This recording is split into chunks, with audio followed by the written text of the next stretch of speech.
Would it make someone the jerk for telling their kid's mom that their husband can't have the kids while she's deployed? I don't know, we'll get into that one shortly, but first, am I the jerk for feeding my daughter's softball team junk at our sleepover? I, 35-year-old female, have 3 children, all enrolled in extracurriculars. My oldest daughter, who's 13, plays softball and has for years. I live in a smaller town, so I know the other girls' parents and we're well acquainted. I even consider a few of them friends.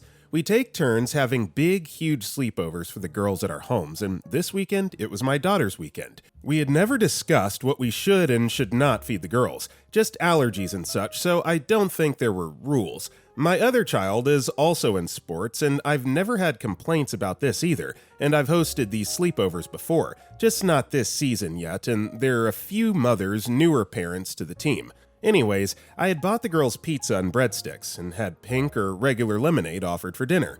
I also had a lot of snacks, mostly chips, but I did bake some brownies as well. The next morning, I had just got a lot of Dunkin' Donuts. It's 15 girls I'm feeding, so I figured it was easiest because these types of things feed a lot of children. My children don't normally eat like this either. I was just excited for the first sleepover at our house this season. Anyways, I've gotten some complaints from the newer moms to have joined the group in our group chat, and have said that I shouldn't be loading their children up on sugar and junk food and how their kids don't eat like that at home. I replied back that it was a sleepover. It was supposed to be a fun event for the girls, so what was the big deal? That offended them. They accused me of undermining their parenting and said their daughters wouldn't be coming to my daughter's sleepovers anymore unless I decided to feed them better food. This caused an argument because, like I said, no one has ever mentioned what they feed the children at these sleepovers, and there were never any rules. I thought it was fair game. I then again said it was just fun food. It was a slumber party, and a few of the other parents agreed with me.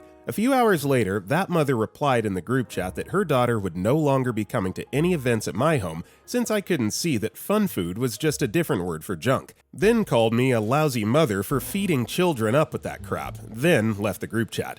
Am I the jerk? No, OP, you're not the jerk. Welcome to 2025, where you can't so much as cut a fart without somebody getting wildly offended and wanting you locked up in jail. First of all, they're children, they'll be okay, and secondly, if they're really that adamantly against the food that you're feeding, they're more than welcome to feed their daughters before the sleepover, and then that way they're not even hungry and don't eat this so-called junk food anyways. Like, my god, let the kids be kids. Absolutely ridiculous. Odyssia88 replied, I'm gonna go with not the jerk here. These moms never communicated any dietary restrictions to you, and as a parent, that's their responsibility if they're letting someone else look after their child for a night. And honestly, you're correct. Sleepovers are supposed to be fun. These are supposed to be bonding activities for the team, and stuff like this is supposed to be a treat. Also, you're feeding 15 children. I don't blame you for taking the easy option of pizza and chips. Maybe you shouldn't have argued with them and simply said you'd provide different options in the future for the girls, but what's done is done now. Our next story is, am I the jerk for refusing to drive if my wife is in the car? For years after we got married, I could never figure out why I would be so angry and moody anytime my wife and I went somewhere. Then it finally clicked. I was only in a bad mood if I drove with my wife. My wife is the absolute worst backseat driver I've ever seen. Doesn't matter how I drive, she still finds things to complain about. Why did you go this way? If you would have went that way, we would be there by now. You're driving too fast. You're driving too slow. You could have made that light unfreaking real. That light was red and you blew through it. Can you brake any harder, idiot? There were 17 great parking spots and you had to choose parking spot 18, which is the absolute worst. You turned your blinker on too late. You turned your blinker on too early. Why are you accelerating so slowly? Whoa! Was it necessary to accelerate that quickly? Etc. So for the past couple of years, I've refused to drive. I now make her do all the driving. And lo and behold, I'm no longer a grumpy person when we travel. She's gotten upset that she's now always driving and told me I needed to at least split driving 50-50 with her. I told her if she could keep her opinions to herself while I was driving, then I would. She agreed. So last weekend I started driving. She couldn't even last 3 minutes without criticizing my driving. I pulled over and told her I'm done. Either she takes over driving or we're going home. She eventually took the wheel, as she'd muttered that I drive like a moron, even though there's only one of us who has any tickets and has at-fault accidents on the record, and it's not me. So, am I the jerk for refusing to drive if she's present? This sounds awful, highly annoying, so no, I think most people listening to this would do the same thing. You gotta put your foot down. It's like either be quiet or you drive. And if you really want to flip it back on her, you should be hypercritical of her driving habits as well, and see how short her fuse is then. Here for the Foods responded, "She's calling you an idiot and a moron? It sounds like you came up with a perfectly reasonable solution. She can't complain about your driving and force you to drive and call you names. That's not okay. I think you did the right thing, and you are not the jerk." Our next story is, "Am I the jerk for telling my wife her homophobic family can't stay with us? My wife and I have been together for about 2.5 years. Her family is very conservative and homophobic, and have been so for entirely too long in my opinion, when they have a gay daughter. This territory is nothing new to them. She came out to them when she was 18. She's 31. She has an ex-wife that she was married to for 8 years, and they have a son together. It's truly shocking how close-minded they still are to her lifestyle. They've always been pretty cold towards me. When we were dating, it was so obvious how differently her straight sisters in their straight relationships were treated. This has always bothered me, but they live about 3 hours away, so I'm able to keep my distance and them out of my mind for the most part. My wife has accepted the way they are just how it is, and she thinks it's worth just letting things be, in order to keep any kind of relationship with them. This dynamic has always bothered me, but things really came to a head last fall when one of her sisters got married. Her entire family was so involved with every part of the process. It was obviously such a big deal, and they were all super excited. At the wedding, my fiancé at the time was a bridesmaid and in the wedding party. I was sat with the rest of the family, who did not acknowledge me, talk to me, interact with me at all the entire time. They truly acted as if they had no idea who I was. Meanwhile, they're fawning over their straight daughter and her marriage while I'm sitting there knowing I'm planning to marry their gay daughter in the next few months. It made me really sad and angry. I drew a line. I told my fiancé at the time that the way they acted like I was a ghost was the last straw, and that if they want to act like I don't exist, they're also dead to me. Fast forward to now. We're married, eloped thanks to the scariness of this administration. My wife informs me that her dad and her stepmom want to come visit in a couple of weeks. They never once visited us. They're coming because my wife's son will be on spring break. Apparently, they're planning to stay with us too. I got upset and told my wife I don't want them in my house. I hate being disrespected when I've done nothing but try my best to be a part of the family, and have just gotten rejected over and over again. I thought they would come around, but the dynamic was almost worse once we were engaged. I don't know what to do. There's no way my wife will tell them they can't come, and she's never been willing to have a conversation with them about this. I just can't imagine being forced to host them. Am I the jerk? Edit. Thank you everyone for the positive reinforcement and suggestions for how to navigate this tricky situation. Obviously, I knew this was an issue before we got married. Again, with the family distance and my love and commitment for her, this was not enough to not get married. I had told her my red line after her sister's wedding, which was that I would not be participating or traveling for family stuff unless something changed. So this planned visit without my input first was a bit of a shock.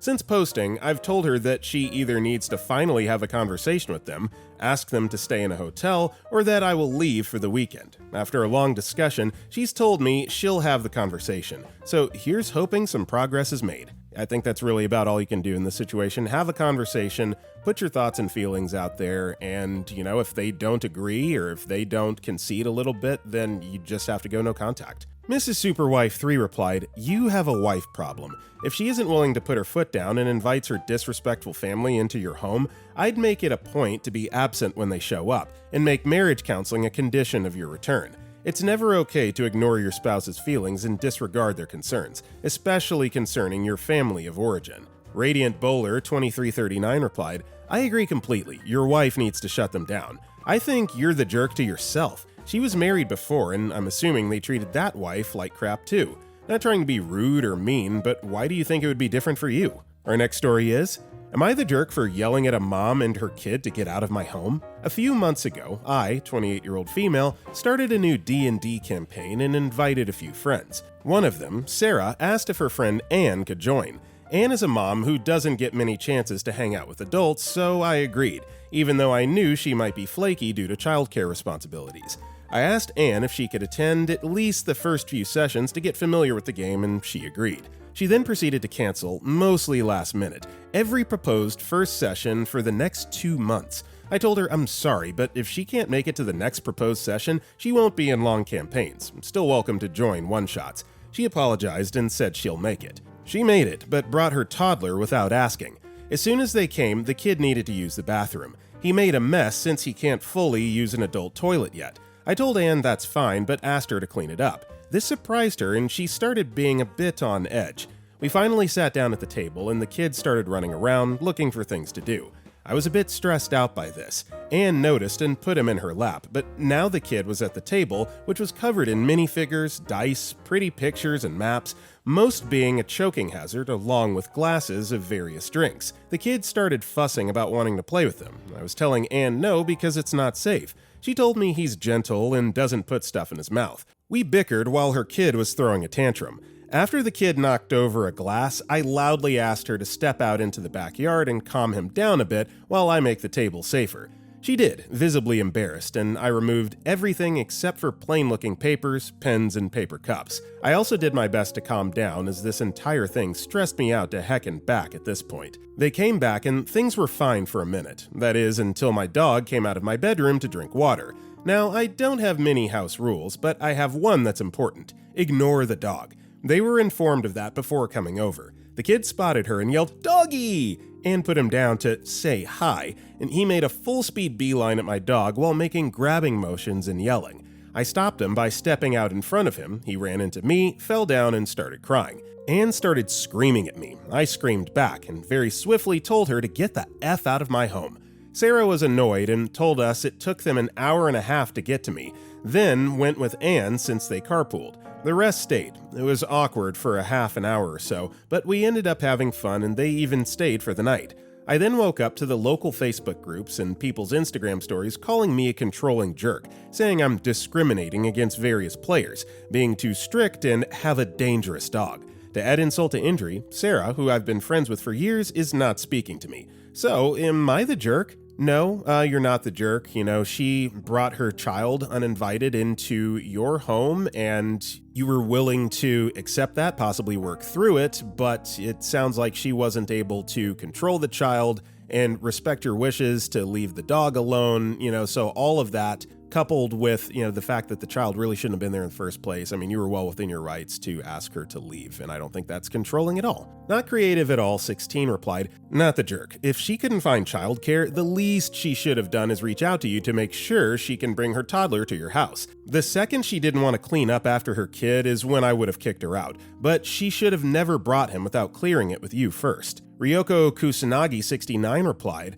I could almost ignore and get over somebody bringing their kid uninvited, but it's absolutely wild to me she didn't have something to do for the kid or have any responsibility or plan for the kid to be preoccupied.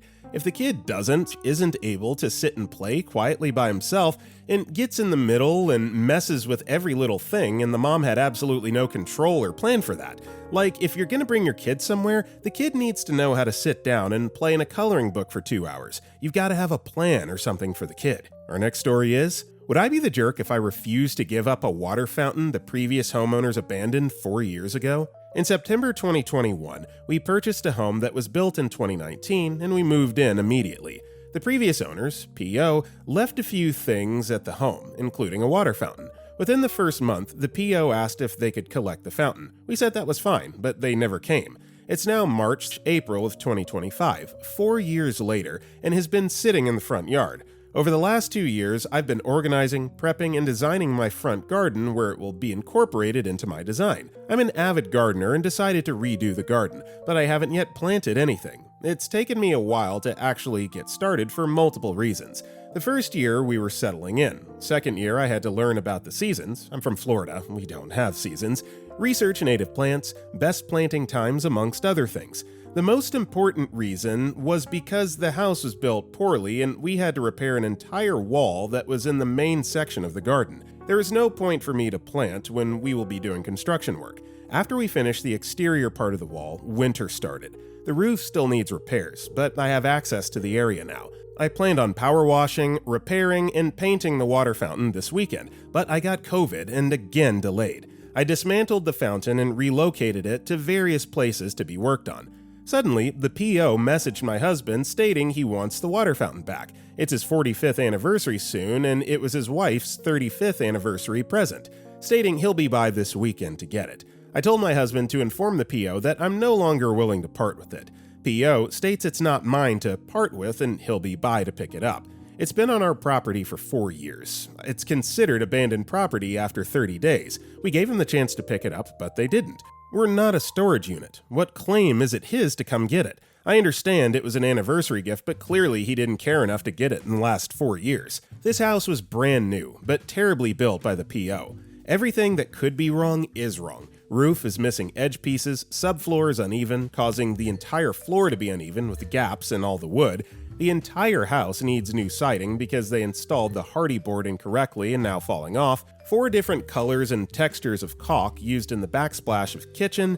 Screws popping out of every single wall in the house. Studs aren't 16 inches on center. The list goes on and on. We literally have to rebuild the house from bottom up. Before you ask, yes, we had an inspector, but no, he didn't catch these things. We're also trapped in the house because we bought during the vid times and the interest rates were very low. So moving isn't an option. Trust me, we would if we could. So am I the jerk for not giving up the water fountain 4 years after he sold us a terribly built home? I don't think so. Like you said, it's been sitting there for 4 frickin' years, and you offered to have them come pick it up at any time, and at some point, you just have to accept, okay, maybe it's just not that important to them. Like you said, it's considered abandoned property after 30 days, so no, you're not doing anything wrong, and if this fountain is really that important, I would call his bluff and see if he's willing to take you to court over it. Viva Veracity 1906 responded, consult your local laws, or JAWS depending on your local lawyers, about such a claim. There could be a limit on abandoned property or objects left behind in a property sale. They usually have a matter of weeks to claim anything and then lose all rights to it. Not the jerk. If he wants it back, he can pay storage fees at the going rate, all the way back up to the date of sale. Allie Barner, 8388, replied, I tried to add this to the post, but per state statute, once we claimed ownership of the property, everything was ours. There are tenant-landlord laws that state they have to hold for 30 days, but we're not landlords, nor they tenants. Some statutes even say up to 3 years, but it's still past that time frame. Anonymous 3415 replied, print out the laws you mentioned to give to him and state that you've been more than generous to allow him to pick up the fountain within the first few months you had moved in and taken ownership of the house and property. Since they never picked it up within the time frame he had previously stated, it's now your fountain and you are not selling. If he takes it anyway, file a theft report with the police. Our next story is, am I the jerk for sending my kids to their dad instead of implementing his decisions myself? Hi all, my husband and I are recently separated and heading for a divorce. We have 3 children, 2 together and 1 that he brought into the marriage, and they're all mostly staying with me. Our kids and I have all been going for MMA classes once a week for about a year before the separation, and I think it was great. We were having fun, it was great bonding, great exercise, and especially for me and the girls, a great way to increase our confidence. As part of our separation agreement, Dad insisted the kids stop MMA because it's too aggressive and he doesn't want them to turn out like me. I agreed to stop taking them because they were surely bigger things at stake and I didn't feel like that should be my hill to die on. I tried to gently explain to the kids that we're not going to do MMA anymore and to pick a different activity. Still, I didn't really know how to explain why, without blaming their dad or without claiming something I absolutely don't believe and can't defend. MMA will make them aggressive. So I send them to Dad whenever they ask, and most especially our middle child on the spectrum asks about it a lot. She asks to go every single week and usually cries when I say no. Now my husband is mad at me that I keep sending the kids to him whenever they ask about going for MMA again, or about why we stopped instead of just implementing our decision. Am I the jerk here? I'm not bad-mouthing him or anything. Just when a kid asks to go, I tell them, oh, let's ask Daddy about it. Let's call him right now, or something along those lines. You're not the jerk. You're the only one compromising here, and if this is his decision, he needs to be willing to take ownership for it and explain that to the kids. Simple as that. Cold Light responded, not the jerk, not at all. You agreed cause it wasn't a hill to die on in the big picture, but why should you have to defend an absurdity you don't really support? It's a brilliant way to give him the finger, have him deal with the situation he caused. I can see why he gets mad, but frankly, if he really believes in this decision, he should have no issues explaining it to your kids. Our next story is, am I the jerk for telling my kid's mom that her husband can't have my kids while she's deployed? Tagline says it all, but here's some context. I, 36-year-old male, have 2 kids with my ex, 9 and 11. We've been divorced for 3+ years, and she remarried 2+ years ago. We have legit 50-50 custody and split everything down the middle pretty well. We've built a good routine for co-parenting and things have been smooth for the last few years without any hostility. If ever a time in the past where she had to leave for work, she would ask me to watch them full time in her absence, which you always do, happily. A few weeks ago, she found out she's deploying for 6 months overseas and asked if, while she was gone, her husband could keep the same routine of 50-50. I said no, that I assumed I would have full responsibility of them. This upset them, and it's been a huge discussion ever since. She says I'm not thinking of the kids, their stability, and their happiness.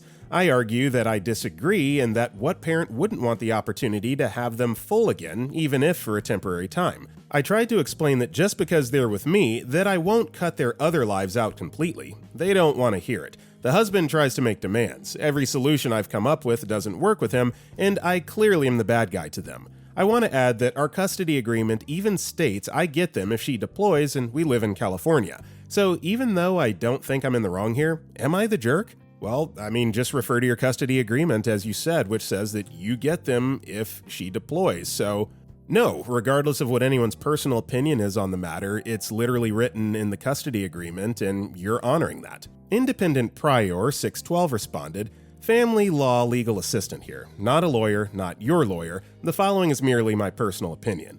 Legally, not the jerk based on what you've said, the decree states. I'm curious where this is originating from. Does mom want it? Does stepdad want it? Or do the kids want it and mom is playing bad guy to protect them from feeling like they're hurting your feelings? If stepdad wants it, it could be him making a power play in their marriage, but legally he has no standing and therefore needs to shut up and sit down. If mom wants it, it makes the most sense for her to petition the court to modify the custody order, just to protect everyone by having it enforceable in writing. Except that some provisions would need to be made for him to have legal powers in case something happens while they're in his care. If the kids want it, I think you need to figure that out, and I strongly encourage you to make it clear to them that they're not hurting you by asking. Whatever the case, please make sure that any given adult's rights to the children are balanced with the needs of the children. From what I've seen in my experience, the two aren't always synonymous, and the latter is easily forgotten. Not an accusation against anyone in your story, I'm just saying. Our next story is, am I the jerk for refusing to go to the store when my significant other cooks meals for me? My significant other, male 38, and I, female 35, have lived together for over a year. His mother and our daughter, female 13, are also in the home. He's the primary cook in the home as he prefers to cook and is picky about how the food is prepared. He also does the majority of the shopping because he prefers to shop at certain stores. I do also cook occasionally and pay for meals when we order out. Occasionally, when I give him money to assist with bills, I give extra to help pay for food costs. I do also clean the kitchen after each meal, which is not a small task because he doesn't clean as he cooks, and typically anything he touches in the meal prep process is left out. None of this bothers me so much as when he asks me to go to the store for last-minute ingredients. For some reason, he never has all the ingredients right before the meal needs to be cooked. For instance, tonight, he starts cooking pasta at 6:45 p.m., and right before he cooks, he forgot that we did not have noodles. He started planning dinner at 10 a.m. He then expects me to drop everything I'm doing to go to the store to get the items. When I say, no, you should have asked earlier or planned better, he accuses me of being lazy or not helpful. He does this during holidays too. Days before the holiday, I asked several times, does he need me to go to the store? Every day leading up to the holiday, he says no. Then, inevitably, the day of the holiday, he needs a few ingredients. I ask him all the time to just be thoughtful of my time because I could end up having to make trips to the store every day due to his poor planning. I'm starting to feel he does this as a way to make me earn my meal. Am I the jerk? No, you're not the jerk for pushing back. He needs to plan better. Simple as that. You're fulfilling your end of the compromise by cleaning and, doing everything like that, and honestly offering to go to the store in advance of the meals being prepped, and him popping last minute news on you like that is not cool. So no, you're not the jerk. Pity Lover 1 replied, not the jerk, but I'm left wondering if he does other things that show he doesn't respect you. Is this the tip of the iceberg? Our next story is, am I the jerk for being frustrated that my roommate last minute said, I don't want anyone to drink tonight, and then angrily went to his room? So, I have a roommate who doesn't like alcohol much, which is fine. I'm not peer pressuring him to drink or whatever. What frustrated me, though, is that he pushes his discomfort for alcohol on everyone else. Yesterday, my other roommates and I planned that we would have vodka crayons and watch a movie. After I asked my other roommate, who would be drinking, if they would like one now, this one says, Actually, I've been around alcohol all day and I don't really want to smell or be around it at all. This disappointed me and frustrated me, because everyone else had planned this out and were ready. It's not like we were getting blackout drunk either, just a couple drinks in a movie.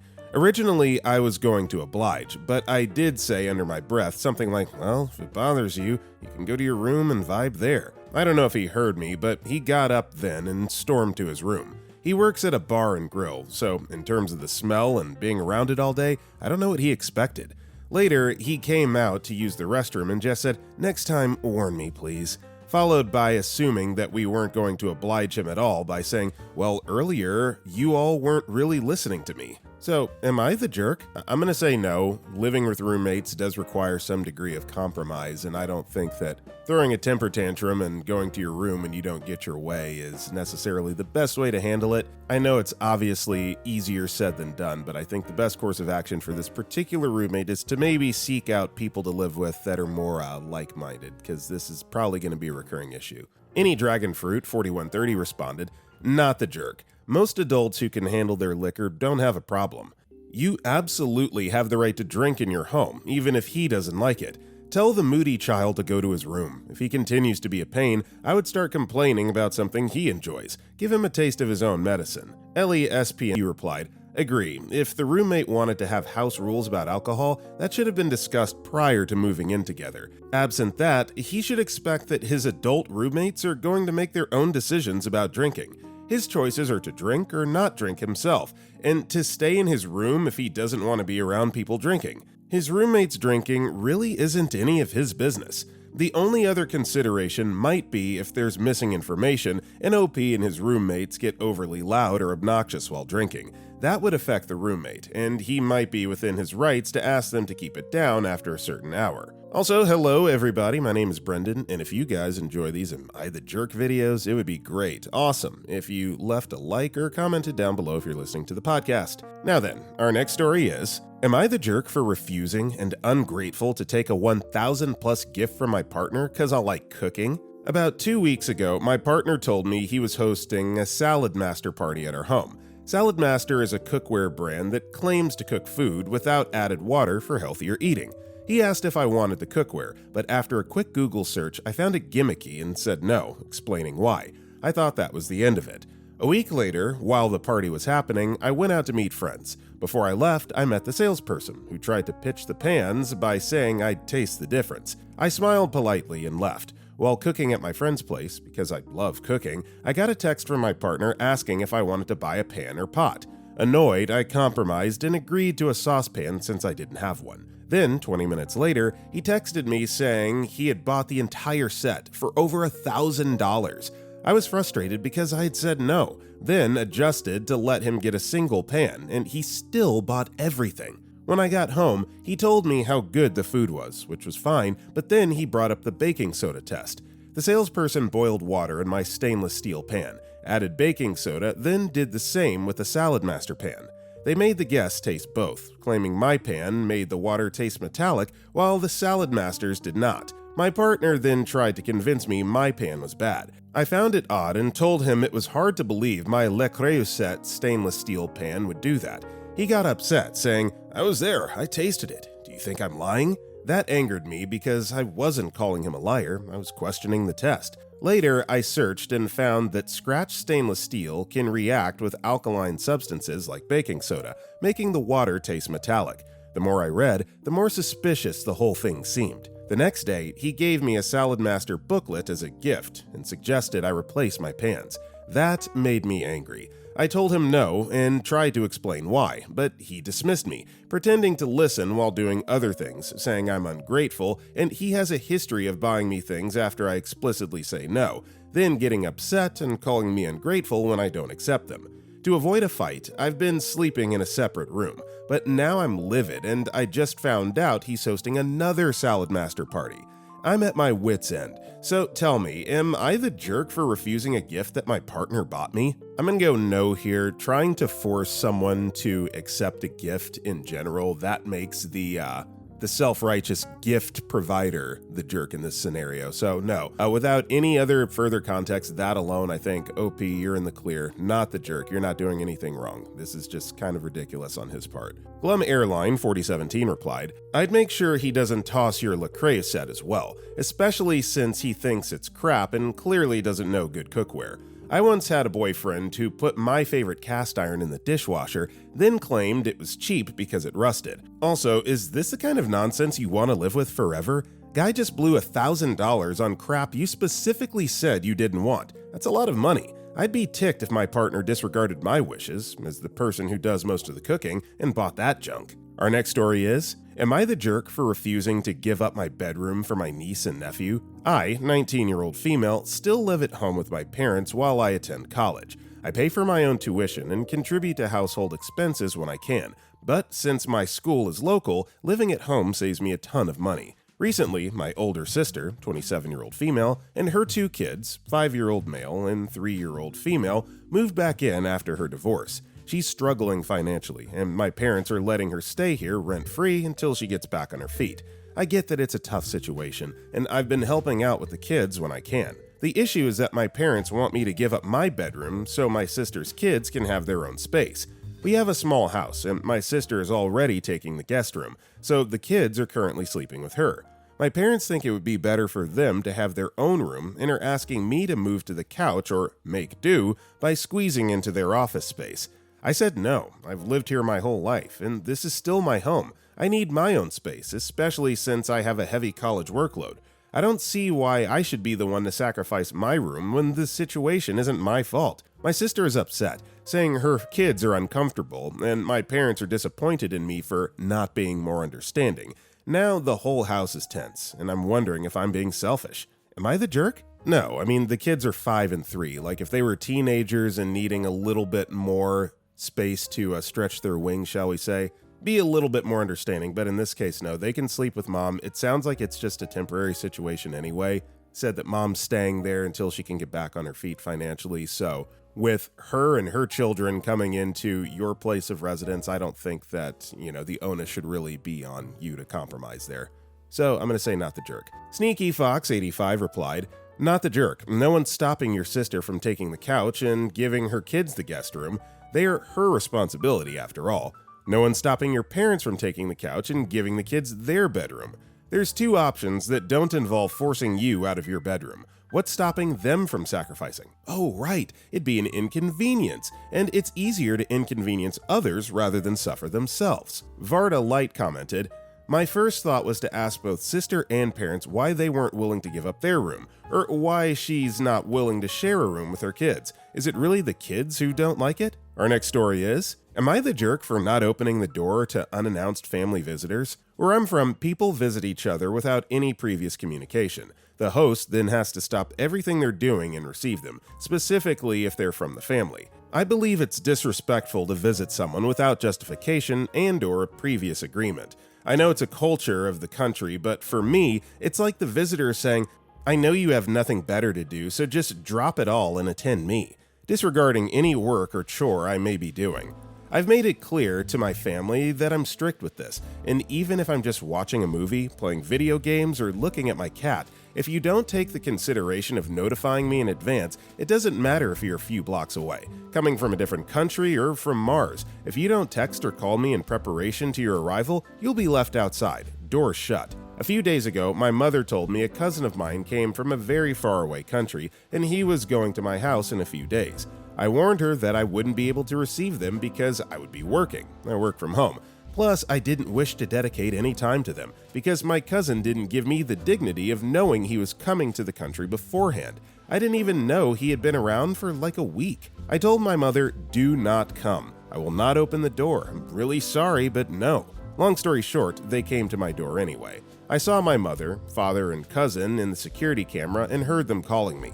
I let them sit there under the sun for half an hour until they gave up and left. It's incredibly important for me that my word is respected. If I said don't come, my wishes need to be respected or you'll be left outside. I love my family and friends, but they need to respect me. This I show up first and tell you later culture is way beneath me. Am I the jerk for enforcing this personal rule? Before this, some family members also came from abroad and surprised me with a call saying that they were on the beach and for me to go. I'm not 9 years old. Plus, I didn't know they were nearby. You can't just ask me to go to the beach on a weekday in the afternoon. Please dignify me by planning in advance. It's not that hard. Of course, I declined the invitation and politely let them know why I won't just drop everything and go to the beach with them. Am I the jerk? Well, first of all, I would love to know what culture it is that permits you to just ambush people in your family and drop in on them without any notice whatsoever. But no, I don't think you're a jerk, not only for refusing entry to your house, but you actually did give advance notice. And you said, look, if you gate crash, I'm not letting you in, and they did it anyway. So credit for drawing a line in the sand, digging your heels down, and not budging. I would say not the jerk, but again, not very familiar with this culture. This is the first I'm hearing of anything like this. Hot Firefighter 4034 replied, not the jerk. For everyone posting that you are the jerk, yes, OP got advance notice. But OP explicitly told her mom not to come because they would be working. Just because you work from home doesn't mean you're free to accept visitors. Everyone is ignoring that part. The fact that her parents decided to ignore OP declining the visit is not OP's issue or make them the jerk. Her parents are the jerk in this case for still showing up. Could OP have suggested to her mother another time? Sure, but OP also has a right to not want to visit with this family member at all. OP, you're not the jerk, and you made your stance pretty clear.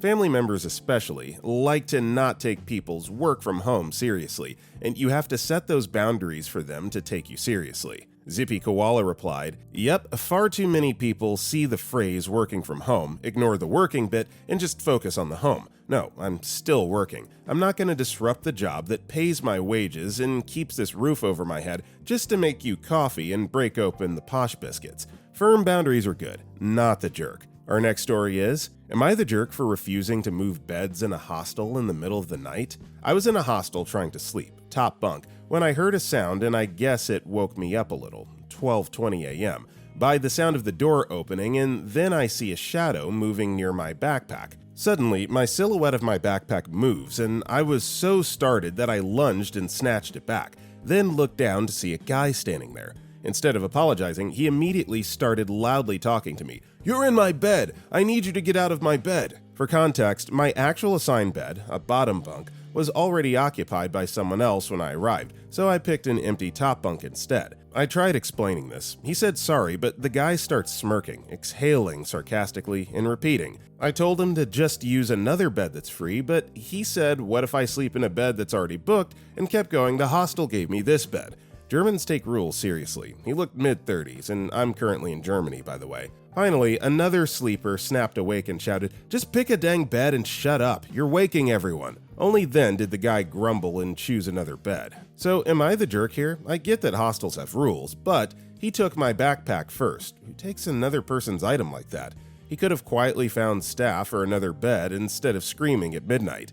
My original bed was already occupied. Was I supposed to get out and choose another bed or something? Kinda baffled by the audacity. Thoughts? I think this is a case of everybody sucks here, and it all starts because somebody took OP's original bed, which set off a chain reaction of them taking a bed that's not theirs. You know, it's like going to a sporting event and sitting in a seat that isn't yours, right? That causes the person that actually is supposed to be in that seat to either confront you about it or take another seat that's close by, and then that person comes, yada yada. So while this guy shouldn't have touched your stuff, it was all a direct reaction to the fact that you weren't sleeping in a bed that you were supposed to be in. There are rules in place for a reason. And so, yeah, if anybody's the jerk here, it's the original guy that is sleeping in OP's bunk. Curious Tiktalik commented, try a movie theater next. I'm not going to call you a jerk, but the correct move in Germany would have been to go to the reception and ask them for a solution.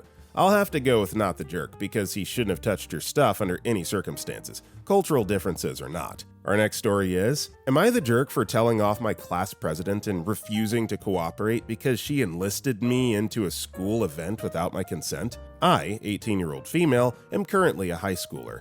Not too long ago, there was a school event that was organized to celebrate our trilingual institution, meaning that we held interclass competitions in our local language, national language, and in English. Every class is required to send 1 or 2 representatives per competition branch. Compared to my classmates, I'm quite fluent in English, but I had another competition outside of my school that I needed to prepare for, so I did not enlist myself. About 2 weeks before the day of the event, the guidebook was sent to my class's group chat as well as a list of who will participate. Our class president, 18-year-old female, urged us to enlist ourselves. Since I was busy, I ignored it. Fast forward a week after that, at 7 p.m. on a Friday, my class president DM'd me. She asked me if I already submitted the video for the upcoming school event's English speech contest. When I asked for further information, she sent me a screenshot of the list in the class group chat, showing that my name was on the list under English speech contest. She admonished me for not paying attention since she tagged me and the other contestants a school week, 5 days, before. This is one of her texts, translated. "You didn't know that you were enlisted as a participant? Come on, my name. We've already listed you in the group chat since a whole week ago." When I checked the actual list, I found that, above it, she had conveniently cropped out a text where she said this revised list, composed by herself and our class's vice president, 18-year-old female, cannot be protested as they've officially registered the people on the list. This is the exact text in the group chat. Some parts have been translated. "No excuses. Those on this list have been officially registered." I screenshotted that specific text and circled the "no excuses" part before sending it to her. I told her in that whole school week after she registered me and our other classmates, neither she nor the vice president ever bothered to check in with me about whether or not I'll be able to participate. I also emphasized the fact that only now, less than 5 hours before the deadline, 11:59 p.m., did any of them bother to text me. At the end of my text, I told her that everything must be done with consent and there is no such thing as no excuses, considering we live in a democratic country. Class president left me on red. Fine. A couple days later, it's Monday again. Class president and vice did not bring up this issue. My parents say I'm in the right to feel slighted, while some of my classmates have said I was a jerk for refusing to cooperate, potentially getting the entire class in trouble. Am I the jerk? No, they did all of this without your consent. Enough said. Aqua Venatus commented, "Not the jerk. Make sure your class president didn't forge your signature on any of the paperwork." To be frank, IDK replied, "Thank you for the advice. Fortunately, there's no such thing as paperwork when it comes to participants for school events. But I'll check, just in case, since this event has left me feeling awfully paranoid with my own classmates." Our next story is, am I the jerk for telling a coworker about another coworker's dietary restriction? Recently, we had an office party with lots of food. We made sure every dietary restriction was met. Options for vegans, gluten-free, kosher. At the end of the party, all of the party, no one had touched the gluten-free items. My coworker, G, asked me if I wanted them or else she would throw them away. I said no, but I know our coworker A was gluten-free and it might be good to offer her the leftovers. So G goes over to A's desk and says something along the lines of, "Hey, I heard you were gluten-free and wanted to know if you wanted these." A immediately turns around and gives me a nasty look. I was so confused. After G left, I went over to A's desk and asked her what was wrong. She said that she was disgusted that I'm telling her secrets to everyone, and that she doesn't like people to know her personal business, and this is one of those things she doesn't like to tell others. I was shocked. When A told me she was gluten-free, she mentioned it so casually when discussing recipes. She also never said anything about it being a secret. I told her this and that I was just trying to be nice by making sure someone who could use the food had it. A said that I could have just taken them and asked her, and that it's none of my business to spread around about her. She said it's basically the same as outing someone's sexuality. She has now been avoiding me at work for a week. We used to be good work friends. I'm confused, y'all. I really didn't know dietary restrictions were supposed to be a secret. Maybe it's just something I'm not aware about? So please, let me know. Am I the jerk for telling a coworker about another coworker's dietary restriction? No, you're not a jerk, and comparing this to outing someone's sexuality is absolutely asinine. If you have dietary restrictions and intolerances, people need to know so that you're not exposed to things that are potentially harmful to your body. So, no clue why she reacted like this. A gluten intolerance is nothing to be ashamed of. And again, that comparison is absolutely ridiculous. Low Balance 4404 replied, "Not the jerk. I'm severely allergic to peanuts, and had you thought of me when you saw a peanut-free dessert and you wanted to make sure I knew it was available and I could have it, I would have thought you were the kindest person in the world that you even remembered me, let alone went out of your way to tell me about it. And I say that as someone who is extremely private." Our next story is, am I the jerk for not consulting my sister-in-law to schedule my wedding in 15 months? I, 26-year-old female, am a Canadian living in Germany, with my German fiancé, 27-year-old male. We've been together for 6 years and we're planning our wedding to be in summer 2026. My mother-in-law and father-in-law are both doctors, and my sister-in-law, 25-year-old female, is in med school. My family is from a regular middle-class background. We're not doctors, we don't have fancy cars or expensive hobbies. My fiancé and I grew up very differently. My sister-in-law has never had a full-time job. She drives a luxury German car, has her second horse, has all the latest Apple products, and her rent completely paid for by her parents. My in-laws are completely estranged from their families. Mother-in-law doesn't talk to her siblings or parents. They kicked her out of the family. My father-in-law also doesn't talk to his mom or his brother, claiming them to be toxic. Therefore, my fiancé has no real family in Germany except for his immediate family: mom, dad, sister, and by extension, the sister's boyfriend. I have a big immigrant family from Canada and a lot of friends. Our international friends have all expressed enthusiasm to travel to Canada for the wedding. I moved to Germany to be with my partner. My partner and I are planning the wedding over 16 months in advance to 1. Save up enough to pay for it ourselves, and 2. Ensure that all the most important to us can come. We know it's a big ask for our non-Canadian guests, mainly friends, as no family aside from the immediate were going to be invited. Last week, we signed a venue contract to secure our date in July 2026. We mentioned to both our families that July was our target month as it's a beautiful time in Canada and after the FIFA World Cup. After signing, we made a save the date graphic and sent it to our immediate families, plus closest friends, max 10 people so far. My family was thrilled. My mother-in-law's first response was, "Why didn't you consult us and your sister first?" That's during her exam season. A few days later, my in-laws decided to cancel their stay with us. We live in different German cities, and said they're offended by our actions for not consulting them on the date and have now decided not to go to our wedding in Canada, to be in solidarity with their daughter, who may have an exam on that date. My sister-in-law's exam date schedule is not released until mid-2026. My partner and I are paying for this wedding ourselves. My in-laws are also threatening to kick my fiancé out of the family because we're selfish. My in-laws will be out of town next week and want to set up an appointment to discuss this and how the family will move forward. Are we the jerks in this? Should we change the date because my sister-in-law might have an exam during this time? By the way, the wedding date is on a Saturday and money is no issue to my in-laws. My partner and I are completely financially independent from both of our parents. This wedding is taking place 15 months in the future. I'll just say this, while it is your wedding and your day to celebrate, if you really do want all of these people to come, you should probably check in with them first just to make sure that it's a day that everybody that you want to attend can feasibly attend. Now, on their end, they're certainly being petty with the whole solidarity thing, so it's a bit of a mess. I would revisit it. You have 15 months to figure it out and, hopefully nail down a day that works for everybody. Our next story is, am I the jerk for asking my neighbor to pay for damages his trampoline caused? Today, around 5 p.m., I got text messages from our great next-door neighbor who said that a trampoline came flying in a storm and damaged our fence/barn behind our house. I accessed our security system via my cell phone and found out the trampoline came from the neighbors across the street, NAS. We are not friends with NAS, but up to this point have had no problems with them. I inspected the damage. Our fence was destroyed, almost knocked flat. The trampoline hit the barn so hard it dented the metal walls and broke 2 panels on the garage door. There were all sorts of other minor scraping along the sides of the barn. As I was surveying the damage, the husband, NAS, came walking up the driveway. He did not appear concerned and more annoyed than anything. I held our broken gate open for him to enter the yard and look at the damage with me. After reviewing the damage together, he asked me what I wanted to do about the damages. I was still a little shocked and said, "Well, your trampoline caused the damages, you're responsible." I'm guessing the damages were between $5,000 to $10,000.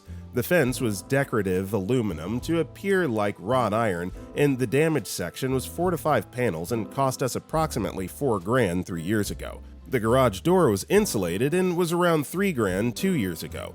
I have no idea how to estimate the cost to repair the dented, scraped, and damaged metal walls of the barn, which again is only 2 years old. NAS said, "Well, it's all damage to your property, so you should put all the damage through your insurance." I was again shocked and incredulous at the audacity of this person. I told him I'm an attorney. I actually am in my state. Your failure to secure the trampoline caused it to fly into my yard and destroy my fence and damage my barn. I'm not putting a claim on my insurance. I don't want my premiums to increase. I have great insurance and an umbrella due to the ponds on the property. I have a separate rider for the barn just to be safe. Due to my profession, I made sure I have great insurance. I told him I can either get quotes to fix the damage that you can pay, or you can make a claim against your homeowner's insurance. He said, well, I'm not paying cash and I'm not making a claim against my insurance. This was an act of God. I said to him, okay, I'm sorry you see it that way. My firm sues around 200 cases per week. Not a brag, a fact. Suing one more next week will not be difficult. That's when NAS finally agreed to put his homeowners on notice and exchanged his phone number with me. Several colleges and my mentor said he probably never put the trampoline on his insurance, and an unreported trampoline can lead to cancellation of NAS homeowners insurance. Am I the jerk for insisting NAS pay for the damage caused by their trampoline flying onto my property, one way or the other? No, it's like you said, OP. It's their inability to secure the trampoline properly that caused it to fly into your property line in the first place. So, no, this is 100% on him, and he should pay the damages. TWH_PDX replied, as an attorney, you should know this is a classic attractive nuisance. The unsecured trampoline is a nuisance. Your barn attracted it. Your new barn shouldn't be out showing off its broad eaves and bulging hardware to the entire neighborhood. Of course, that sketchy tramp is flying over the first chance it gets. Our next story is, am I the jerk? I splurged and bought me something after my wife told me no. I, 38-year-old male, and my wife, 35-year-old female, I'll just call her Kelly, have been together 9 years, married for 5, and we have 2 kids. Recently, I've been getting into sim racing, mainly Assetto Corsa. For some context, I'm a long-distance trucker working 50-plus hour weeks, making around $170K a year. I'm usually home on Sundays, but that's not always the case. When I am home, I usually try to do something with the family, but since I found this new hobby, I've been spending more time there. Kelly hasn't liked it as I'm not home much, so when I am, she wants family time. Perfectly understandable. Yet since I can't race while working, I really don't have any time except for when I'm home. Within the last year, she wanted a hot tub and a new car. I bought her both since money's not an issue and they would be nice. So about 2 weeks ago, I brought up the idea that since no one ever rides with me in my truck, I could install a sim rig in the passenger seat. I've seen it done before and thought it would be the best of both worlds, as I could race when not driving, and when home, we could have family time. She immediately shot down the idea, saying it's just going to be a huge waste of money.